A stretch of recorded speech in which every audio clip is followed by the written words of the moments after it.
ஒரு காலத்தில் ஒரு அழகான சிறிய பண்ணையில் ஒரு தந்திரமான பூனையும் ஒரு பேசக்கூடிய சேவலும் வாழ்ந்தன. அவர்கள் இருவரும் இரவு பகல் போல முற்றிலும் வேறுபட்டவர்கள். பூனைக்கு நாள் முழுவதும் தூங்குவது பிடிக்கும், இரவில் சுற்றித் திரியும். ஆனால் சேவல் காலை வெளிச்சம் உதிக்கும் நேரத்திலேயே எழுந்து தனது மகிழ்ச்சியான கூக்குரலால் அனைவரையும் எழுப்பும்.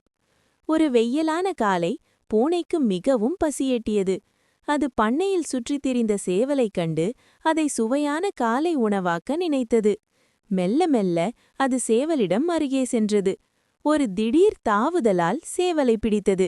சாப்பிடும் முன் பூனை ஒரு கேள்வி கேட்டது. நிலவு இருக்கும் இரவில் உலகம் தூங்கிக் கொண்டிருக்கும்போது நீ ஏன் இவ்வளவு சத்தமாக கூவுகிறாய்? உன் குரல் எல்லோரையும் தொந்தரவு செய்கிறது. ஆனால் சேவல் பயப்படவில்லை. அது பூனையின் கண்களை நேராக பார்த்து அமைதியாக சொன்னது. நான் தொந்தரவு செய்யதில்லை. நான் விவசாயிகளை எழுப்புகிறேன். அவர்கள் சீக்கிரம் எழுந்து விதை விதைக்கவும், பயிர்களை சேகரிக்கவும், மாடுகளுக்கு உணவளிக்கவும், பால் கறக்கவும் உதவுகிறேன். நான் என் கடமையை மட்டுமே செய்கிறேன். ஆனால் பூனை தலையசைத்தது. உன் காரணம் ஒரு பலவீனமான காரணம் போல இருக்கிறது. நான் அதை நம்ப மாட்டேன். எதுவாக இருந்தாலும் நீ என் காலை உணவாக மாறுவாய்.